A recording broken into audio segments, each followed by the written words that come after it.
as we have discussed about the motion three, we derive the three kinematic equation for the motion of rotation, that is for rotatory motion.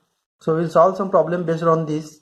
The first problem is the flywheel starts from the rest and revolves with an acceleration of 0.5 radian per second square. So given that the alpha as 0.5 radian per second square, so this is alpha. Then next, what will be its angular velocity? That means we have to find out the angular velocity omega and angular displacement after 10 seconds theta. Okay, you have to find out, and the time t is given as 10 seconds. So flywheel starts from the rest, that means starts from rest, that means its initial angular velocity as 0. So we use the first equation, that is omega is equal to omega naught plus alpha t. So we have to find out the omega here at after 10 seconds. So omega naught is 0 plus alpha is 0.5 into time t is 10. So omega, that is angular velocity after 10 seconds, is 5 radian per second. Okay, so next you have to find out the another one, that is angular displacement. Okay, so for the angular displacement, that is theta, we use the second equation as theta is equal to omega naught t plus half alpha into t square. So as we know that the three kinematic equation for the motion of rotation, that is first is omega is equal to omega naught plus alpha t, second is theta is equal to omega naught t plus half alpha into t square, and third is omega square is equal to omega naught square plus 2 alpha into theta. So you can use any equation from these three equations, okay, to find the unknown. So here we use the second equation to find out the theta, that is omega naught into t is 0. Okay, so that is omega naught is 0, so 0 into t is 10. Okay, plus half into alpha is here 0.5 into t is here 10. Okay, so from this we can get the value of theta as 25 radian. So this is the answer we want to find out. Let's solve one another example.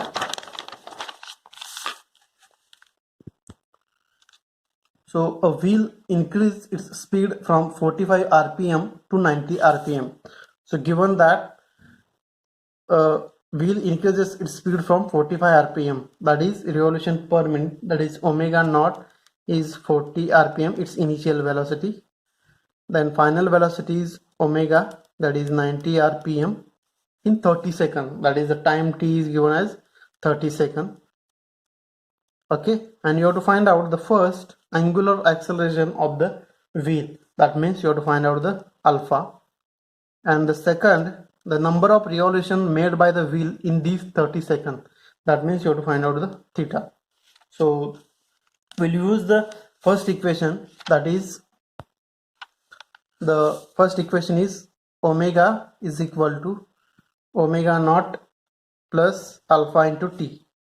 So omega here is 90, omega naught is here 40, plus you have to find out alpha into time is 30. So from that we can get the value of alpha as 0.15 radian per second square. Okay, and then next you have to find out the value of theta after or in these 30 seconds, that is number of revolution, that means the theta. Okay, so theta, for that we'll use the second equation, theta is equal to omega naught t plus half alpha t square. So omega naught is here 40 multiplied by time 30 plus half alpha is 0.15 into t is here 30. So from that we can get the value of theta as 212.05 radian. So you have to find out the number of revolution. This is theta is in radian. Okay, so now for the number of revolution, we can convert that into number of revolution, that is divided by 2 pi. Can get the theta as 33.74 revolution. So that is answer. Okay, so now we derive the three, that is we find out the relation between the linear and the relation between linear and angular quantities. Okay, so linear and angular quantities. Okay, so here let us say this is a wheel. Okay, the center of wheel, and it is rotated at a angular displacement theta. So r is a radius and s is a the arc of this circle. Okay, and the same here we attach a weight as w and the displacement of the weight as s. Okay, so that is, instead of this s, we'll find out that, let us say that w is here. Okay, so this distance is s. So for a relation between linear and angular quantities, let us say the body will be, the particle or the body will be rotated from this point A point to B point with angular displacement theta. The radius is r. So for the same this displacement, that is s, that is this is angular displacement, and the body will be moved, that w weight attached to that wheel will be moved from this point to this point. So that distance covered linear, that is s, this is the angular distance. So as we know that